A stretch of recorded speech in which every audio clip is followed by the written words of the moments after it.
Anisha, Carolyn, and Sylvia to unmute themselves.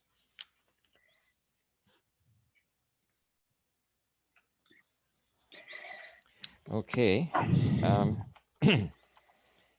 I would then like to turn this all over to Martin, and if you can. Yep. Good morning. Good morning, everybody. I'm pleased to introduce 4 speakers this morning. The first speaker is Dean Culver, and Dean has been the head of Parks Rec and Director of Parks, Recreation and Culture for a number of years, and is currently acting Executive Director of Customer and Corporate Services as well.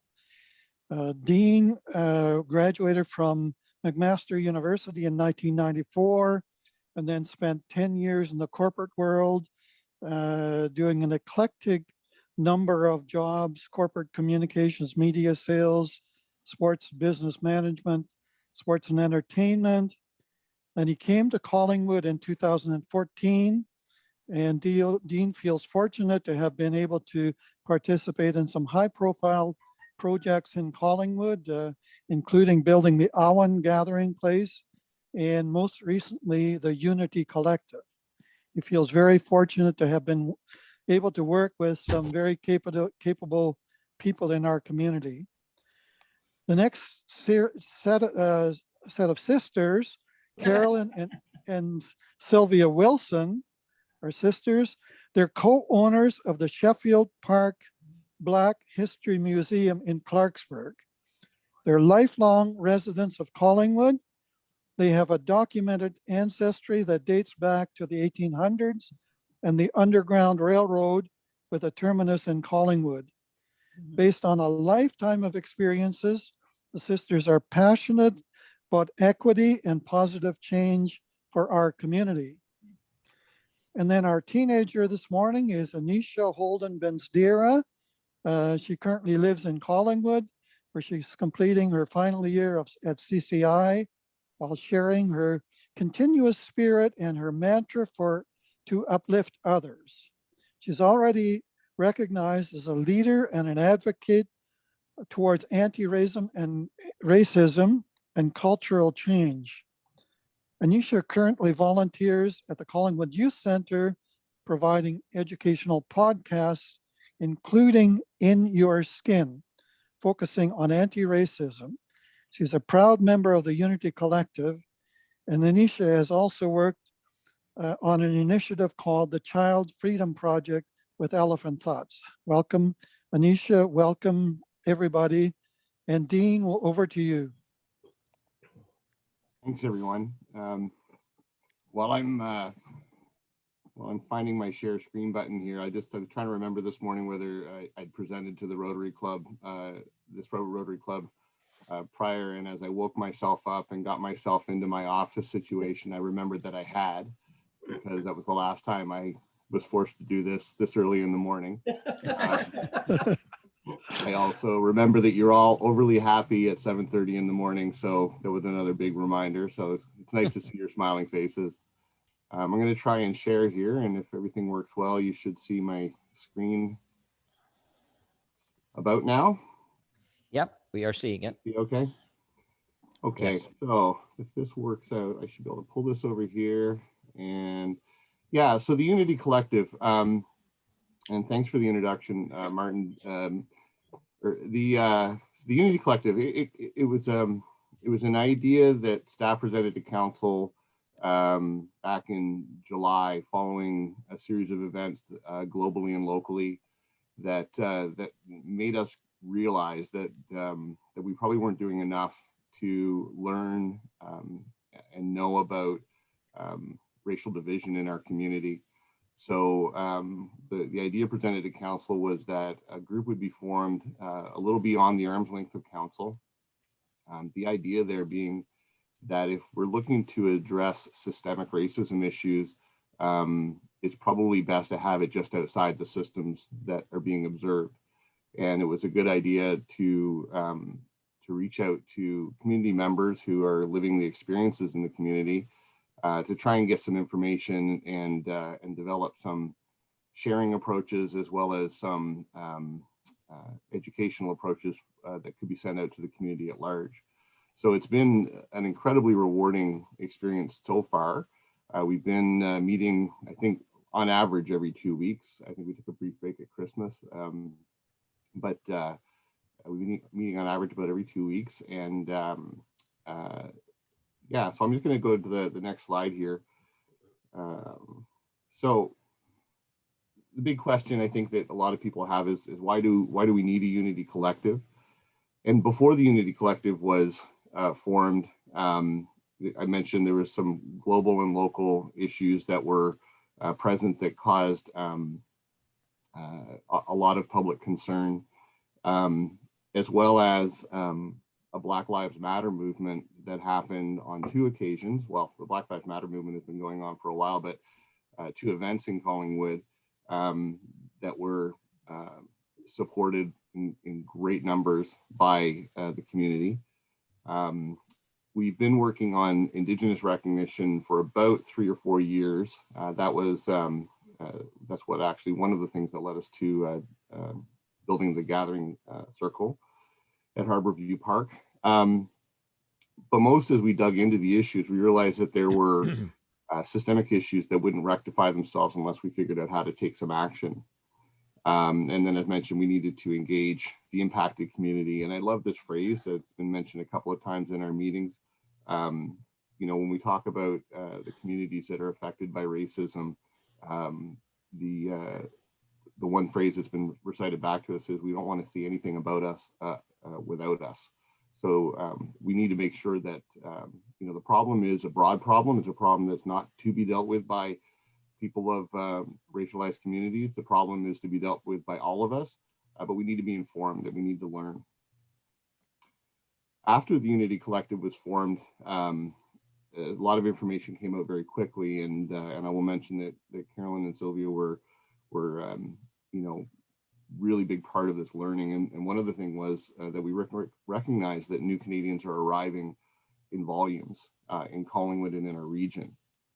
And there is a desire to ensure that they're supported and that they feel comfortable and they feel like their voice matters in our community.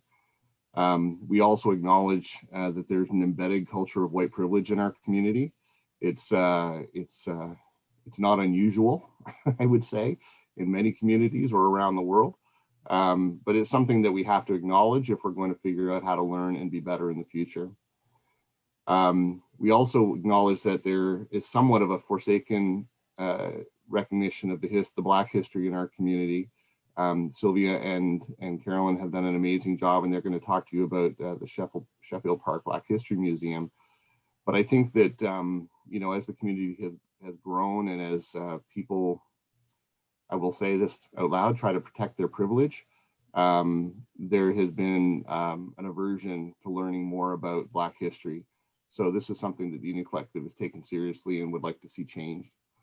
And then another thing that Carolyn and Sylvia brought to our attention, among others in the collective, is that we need to promote the voice of those who are invisible. This is not just new Canadians, but even Canadians who've been and community members who have been with us for a long time, who may not be recognized as being in the minority, but who may feel marginalized. And we know that they've reached out to people like Carolyn and Sylvia for support, and we think that we need to do a better job and broaden that support so everybody feels welcome. So those are a few of the reasons why we need a Unity Collective. Just really briefly, to initiate it, the Unity Collective, we reached out to influencers to form the founding members. And this was simply through our contacts. It was really a bit of a lottery system where we just sort of asked and people responded.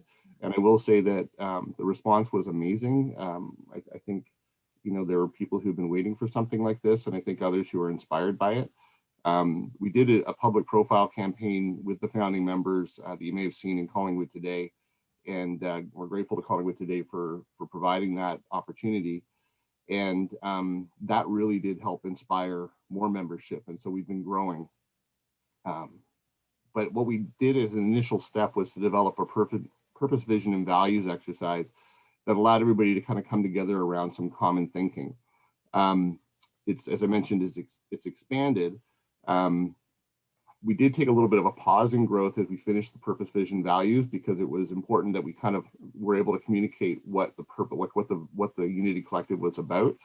But we've recently added some new members, and I think the ambition of the group is to see new membership grow as long as we can manage it, and as long as it remains meaningful and that there is connection to the core purpose of the group. So this is really quickly the purpose, vision, and values document, and I'm only going to draw your attention really. The vision is I think you'll see it throughout the presentation, but the values I think are something that I would like to just sort of quickly touch on, and only just so that people are aware and see what we're talking about. This demonstrated foundation of trust was a conversation that became really, really important about the midpoint of the lifespan of the group. I think as a facilitator of the group, I had made some assumptions about trust, and I get to do that because I have white privilege.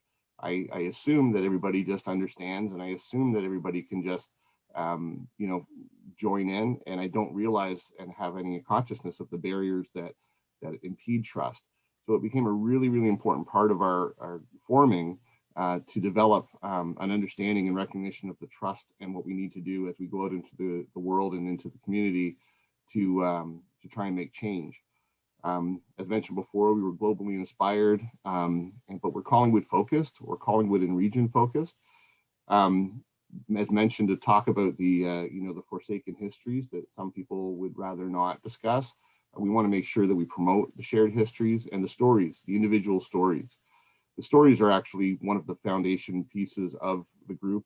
Everyone comes to the table with their own lived experience, and those stories are incredibly important as we go about building trust and also performing the work that needs to be done. We don't want to be held back by small thinking or large thinking. We want to be inspired by action and bold ideas. And it is super important, and I think sort of obvious in a way, that we want to make sure we're building bridges across all parts of the community. So those are our values, the values of the group, and we're excited and passionate about what we're doing. The group meets on Tuesday afternoons, and we rarely have absences unless they're critical. People love being there, and some are silent and some are vocal, and we have a lot of fun. And yeah, so that's sort of the Unity Collective in a bit of a nutshell. I'd like to turn it over, if it's okay, to Carolyn and Sylvia to give you the Sheffield Park Black History Museum experience virtually. And before I do, I just wanted to say that when COVID is over and when it's possible, I highly encourage you to attend the Black History Museum. We got a bit of a COVID-friendly sneak peek, some staff members and I, through the museum, and I will tell you, it's impactful, it's inspiring, and it's also eye-opening. So I would really strongly encourage you to head to Clarksburg and see what they have to offer. But I'll turn it over to Carolyn, and just let me know when you'd like me to change slides, ladies, please. Thanks, Dean.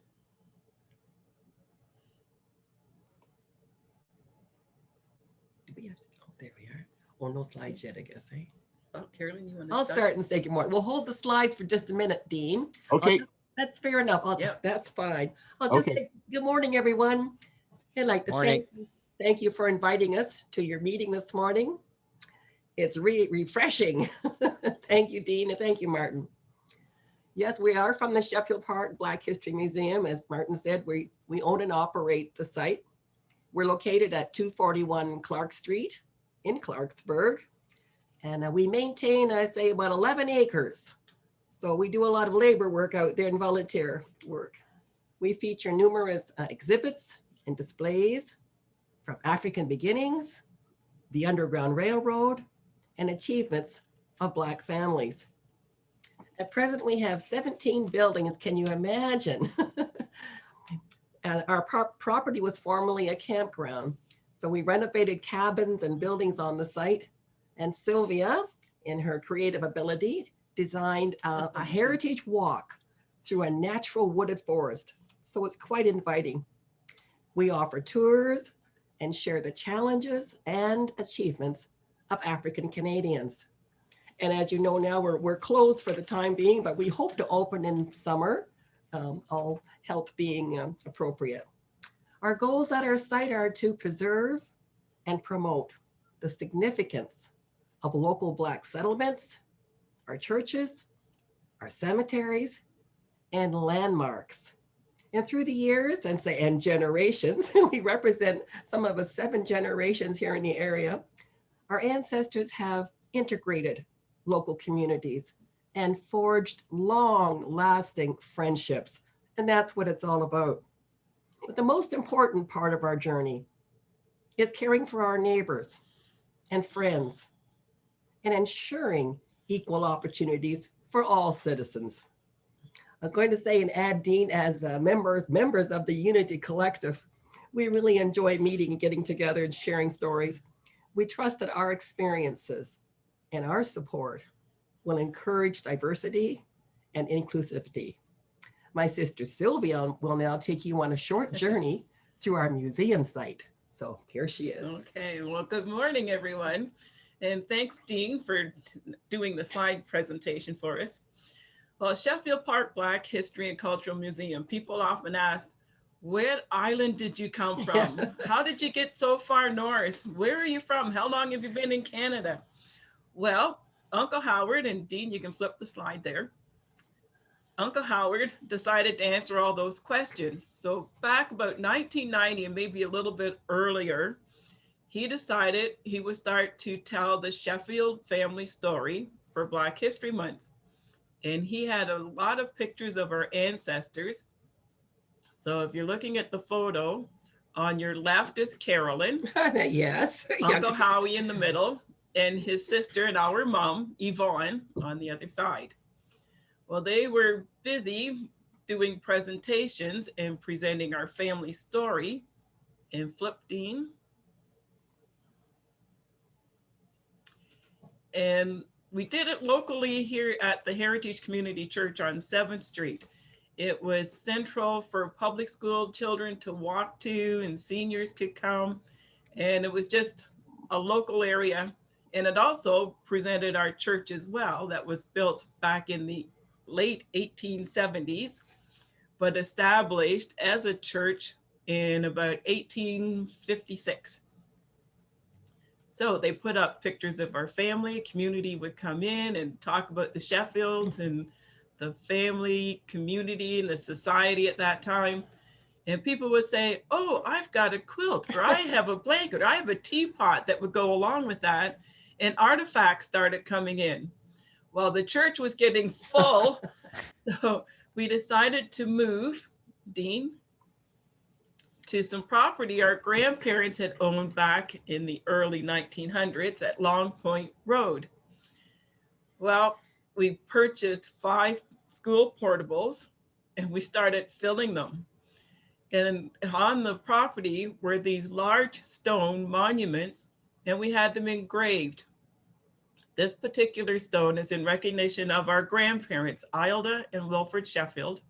And they had the vision to purchase the property at Long Point Road when their sons were overseas in World War II.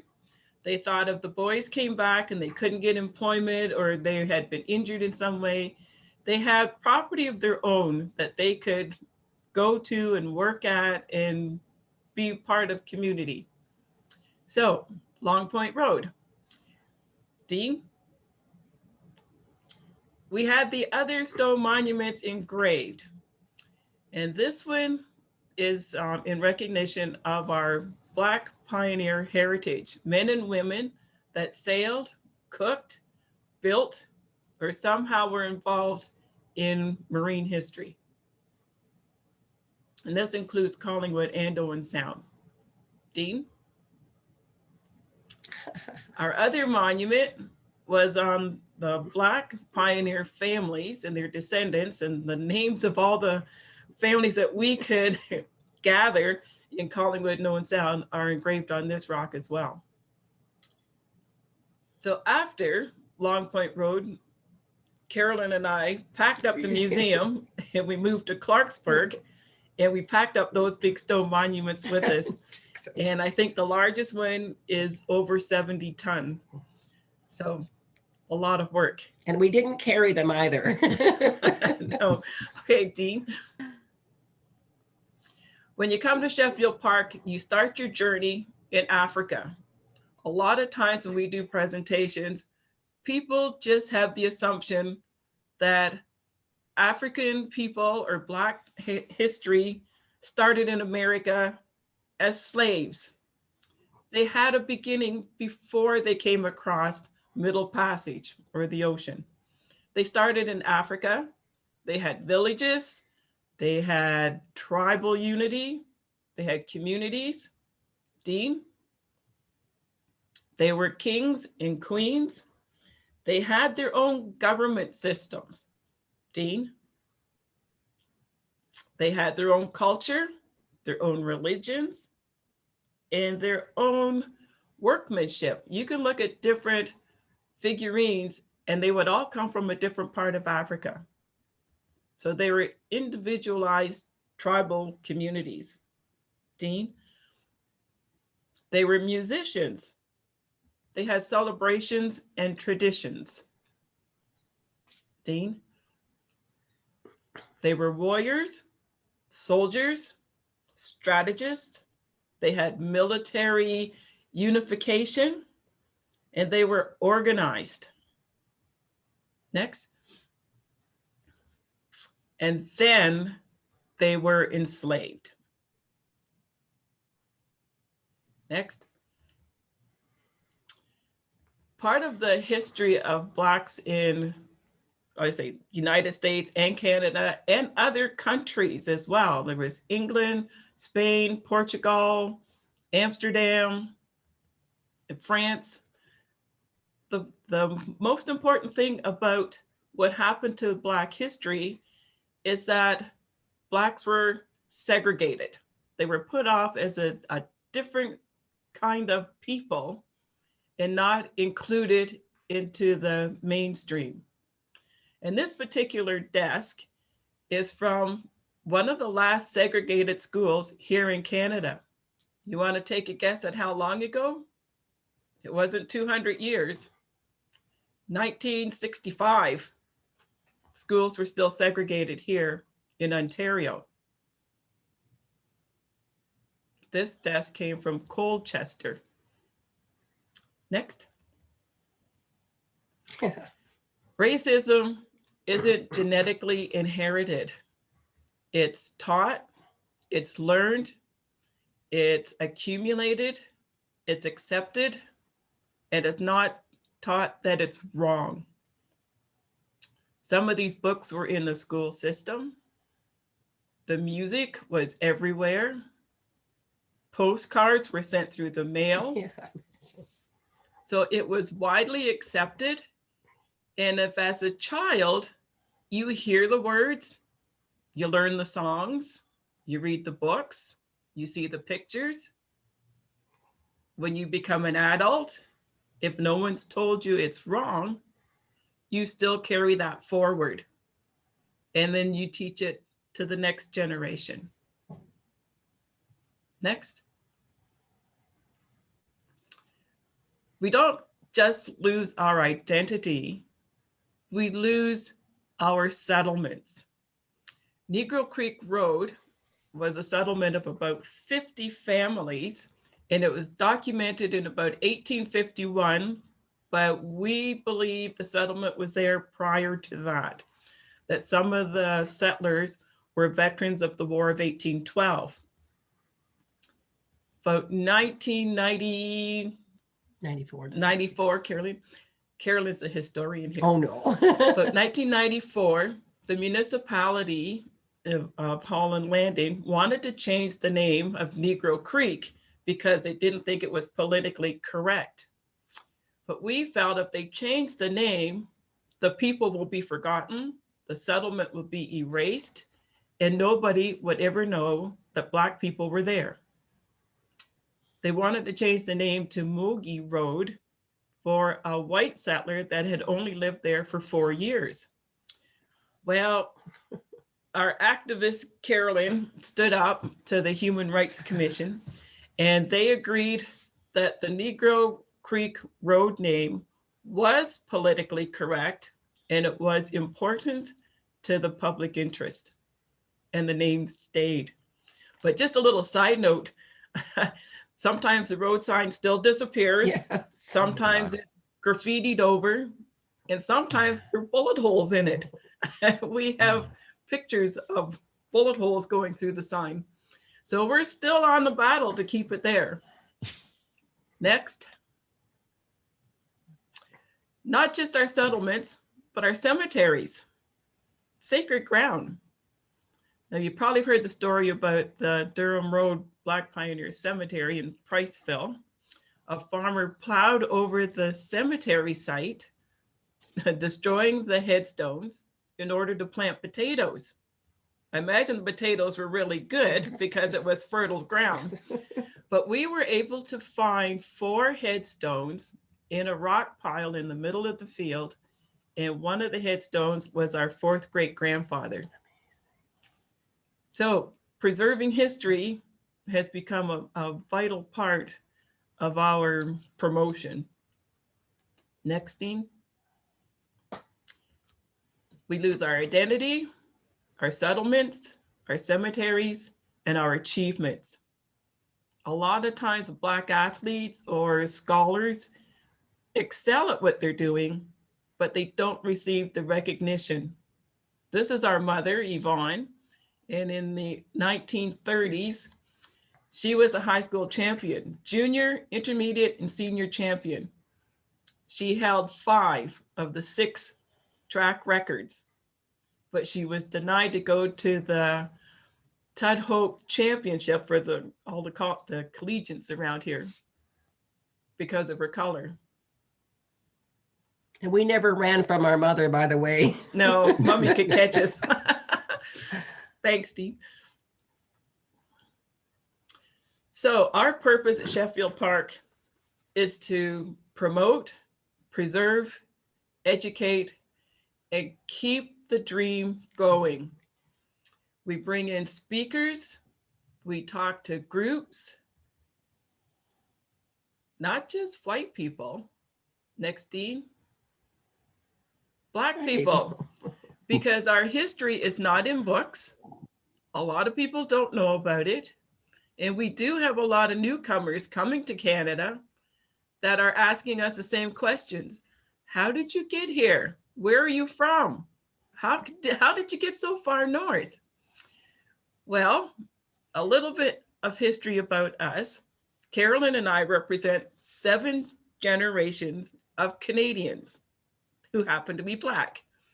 And not all of our history is Black lined.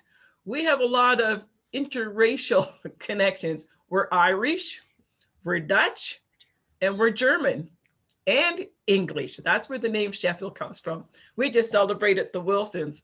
Our Wilson side is directly from Ireland. They came over because of the potato famine.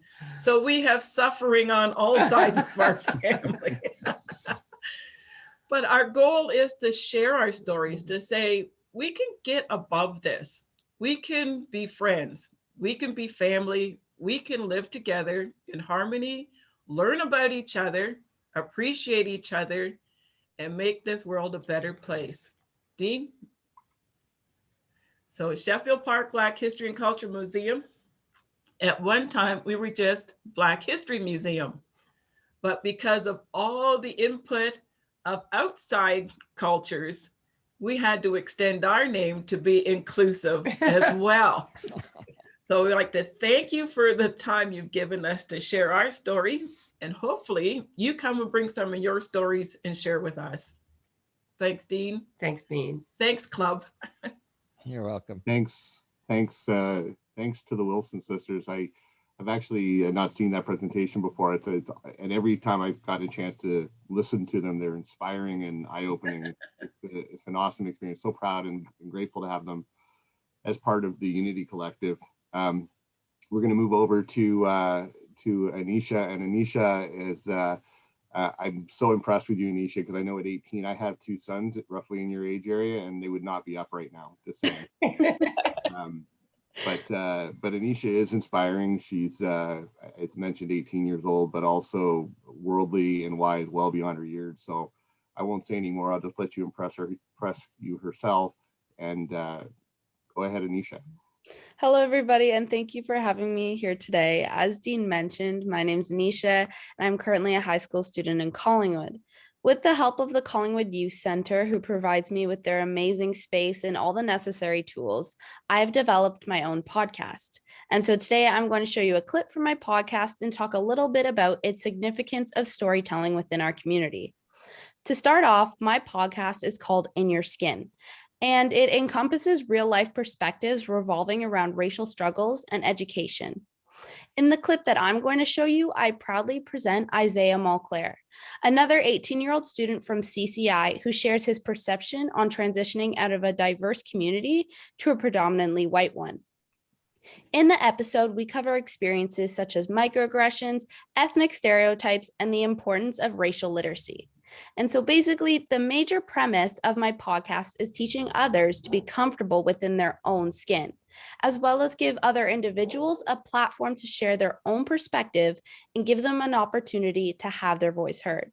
Now, without further ado, Dean, if you could. Yep, I referred to, I believe, I can't remember. Okay.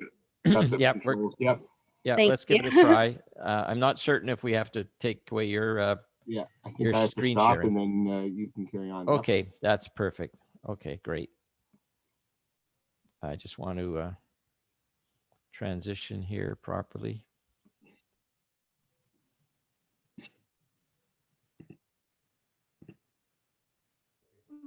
I just definitely felt a higher need to prove it when I got up here. That's what I was saying earlier, like just being more vocal about it, just being aware that I'm Black and saying it like outwardly, I guess. That's awesome. I'm glad that you did that. Did that ever cause you to be treated differently though, among your peers? Anybody you knew? That comes, yeah, that was more subliminal stuff I talk about, because they'll, especially like when I first moved up here in grade 8, talking to friends that are like really close to me now or were during high school, a lot of them would say I was the first Black person they met up close or just in person. So it's definitely like just hearing the things, their perception of things, just how they've seen it, but not actually experienced it, like in media or whatever. It's definitely different, because I'll be like, no, I'm like, I don't do that, or that's not even who I am at all. Because it's that at the root of it, it's like based on your person, not really because of who you are, even though you can 100%. Be intertwined in that kind of stuff. But 100%. I definitely agree with you. I feel like moving up here, there were a lot of microaggressions and a lot of ethnic stereotypes. Yeah. I was wondering if there were any that kind of stick out in your mind that were super prevalent, or you just remember being told a microaggression being like a little dig that's somewhat unconscious, where it's not supposed to be super offensive, but it can be. But like it comes across that way. Yeah, like, do you speak English, or do you have your papers? Where are you from? Are you an immigrant? Like, a lot of people unconsciously say those things, but it does alienate people, right? Yeah. So are there any experiences where you were told some of those things? Thank you, Martin, for getting that all set up. I do not have the technology brain to do that, so I appreciate it. So from that clip, I hope you were all able to get a solid idea about the podcast's content. And I would love to play the entire thing, but it's 24 minutes long and I do not want to take up your entire morning. So I'm going to continue and move on. But if you are interested in watching the full version or keeping up to date with my episodes to be newly released, you can find it all at www.inyourskinpodcast.com. So moving forward, I do really want to touch base on the significance of storytelling education. I was initially reached out by the Collingwood Youth Center to do this podcast way back in perhaps October, and they had given me full reign on content and guests. And so I literally ran with it. Because of my current passion for advocacy, I knew I wanted to create an educational platform that talked about diversity. What I didn't know was how impactful it would be. With every new episode, I'm able to share a new story, a single new voice with the public, but in a fun way that gets my generation specifically engaged.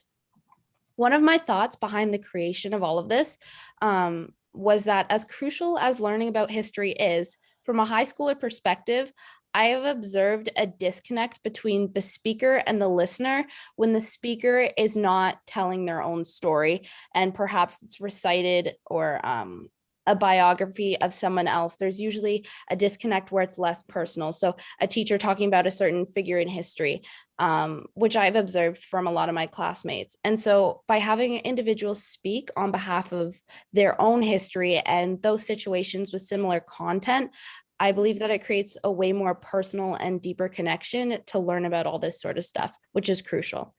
In addition to that, as much as I hate to say it, textbooks have grown to be extremely outdated that I have learned through my generation.